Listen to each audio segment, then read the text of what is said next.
டிஎஃப்டிபியோட concept என்னதுன்னா ரவுட்டரோட backup வந்து சர்வர்ல store பண்ணுவேன். ரவுட்டர் சடனா கிராஷ் ஆயிடுச்சுன்னா சர்வர்ல இருந்து எடுத்து ரீஸ்டோர் பண்ணுவேன். அதுதான் டிஎஃப்டிபி பேக்கப் சர்வரோட வேலை.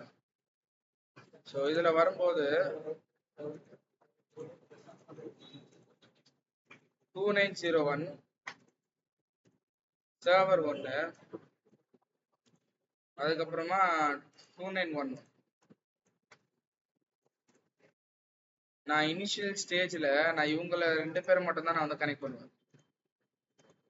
192.168.1.1, 192.168.1.5. இங்க வந்து வரும்போது 192.168.1.1. அதே 1.1 சீரிஸ் தான். ஆனா இவனுங்களை வந்து நான் கனெக்ட் பண்ண மாட்டேன். இதை விட்டு இது விட்டா கன்ஃபியூஸ் ஆகும்.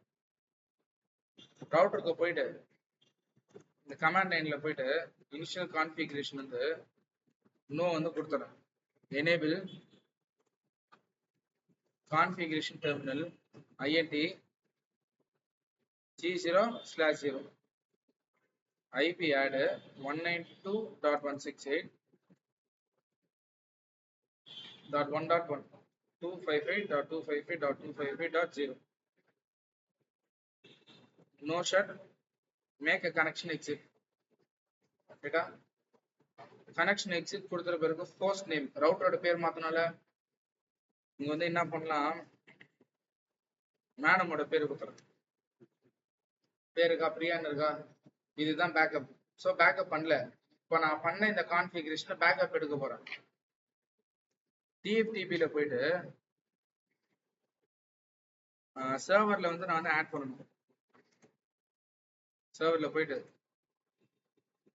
டெஸ்க்டாப்ல ஐபி கான்ஃபிகர் 192.168.1.5 192.168.1.1 இதே ஐபி தான் இருக்குது. டிஎன்எஸ்லயும் வரும்.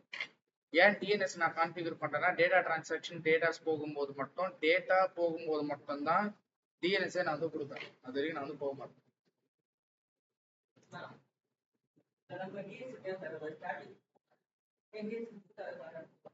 புரியலடா? சரி, இதுலயே டிஎன்எஸ் கொடுத்தா அதே எடுத்துக்கோங்க.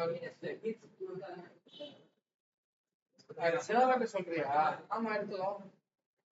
நான் இந்த மாதிரி பண்ணலையே. பண்ணலாம். எனேபிள் பண்ணனா ரவுட்டருக்கு ஒரு ஐபி, அதாவது ரவுட்டர் கீழே இருக்கிற பிசி ஐபி வந்து வரும். ஆமா. ஸோ இது கொடுத்துட்டு அடுத்தது என்ன பண்ணலாம், நம்ம ரவுட்டருக்கு வந்து போவோம். ரவுட்டர்ல வந்து போயிட்டு திரும்பி நான் இந்த இடத்துல வந்து INT G0/0 G0/0 வந்துட்டு ஃபைலுக்கு வந்து ஒரு டிஸ்கிரிப்ஷன் நேம் வந்து நான் வந்து செட் பண்றேன். ஒரு டிஸ்கிரிப்ஷன் நேம் வந்து இங்க நான் வந்து செட் பண்ணதுக்கு அப்புறமா என்னோட கனெக்ஷனை நான் வந்து எக்ஸிட் பண்றேன். எக்ஸிட் 2 வாட்டி எக்ஸிட் பண்ணணும். பிரியாங்கிற இந்த நேம்ல வந்து எனக்கு வரணும். வந்தாதான் கான்ஃபிகரேஷன் பேக்கப் எடுக்கும், இல்லைன்னா எடுக்காது. காப்பி ரன்னிங் கான்ஃபிக் வந்து போயிட்டு இந்த இடத்துல நான் வந்து பேஸ்ட் பண்றேன். எந்த சர்வருக்கு அந்த ஃபைல் வந்து நான் வந்து மூவ் பண்ணணும். 192.168.1.5 ரைட்டா? எந்த ஃபைலையும் பிரியா -config CONFIG ஆர் CONFG வேற எதனா பேர் வைக்கிறீங்கன்னா கூட செட் பண்ணிக்கோங்க. அது உங்க சாய்ஸ். அது என்டர் வந்து கொடுத்தா இப்போ எனக்கு அந்த கான்ஃபிகரேஷன் ஃபைல் வந்து எனக்கு முடிஞ்சிடும். ரைட்டா? சக்சஸ்ஃபுல்லி டன்டா.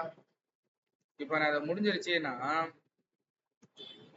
இங்க க்ளோஸ் பண்ணுவோம். பேக்கப் வந்து சர்வர்ல ஏறி இருக்கான்னு பார்க்கணும்.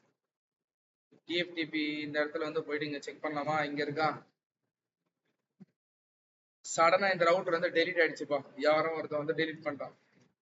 அப்ப இந்த ஐபி நான் இந்த இடத்துல கொடுத்துட்டு ஐபி கனெக்ஷன்ஸ் இங்க நான் வந்து கொடுத்துறேன்.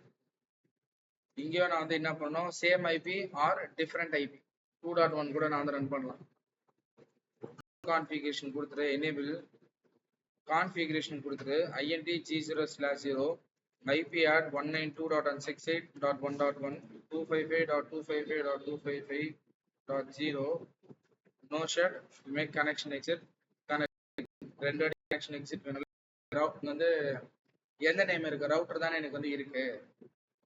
இப்போ நான் வந்து டிஎஃப்டிபி பேக்கப்ல வந்து போயிட்டு கடைசியில நான் இவனோட சர்வீசஸை இப்போ நான் வந்து கால் பண்ணேன். எந்த ஐபில இருந்து அந்த டேட்டா வந்து ஃபெச் பண்ணி எடுத்துட்டு வரணும். 1.5 தானே? எந்த பேர் பிரியா ஐபன் CONFG.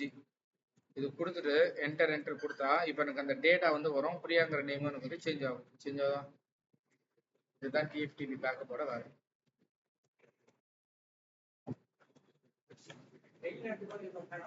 டெல்நெட் வந்து நீ அந்த கான்ஃபிகர் இது வந்து பேக்கப் எடுக்கும். எடுத்து வச்சு இன்னொரு ரவுட்டருக்கு கொடுக்கும். நீ என்ன பண்ணனா டெல்நெட் மூலியமா போயிட்டு அந்த பேக்கப் ஃபெச் பண்றதா என்னோட வேலை.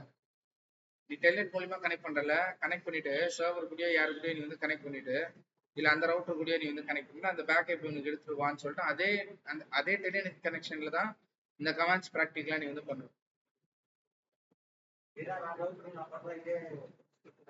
எல்லாமே இதே ஸ்கிரிப்ட் தான். ஏன் சமையல் போயிடுதா இதுதான் மாதிரி இருக்குது. சரி, இதோட நான் வந்து பாஸ் பண்றேன்.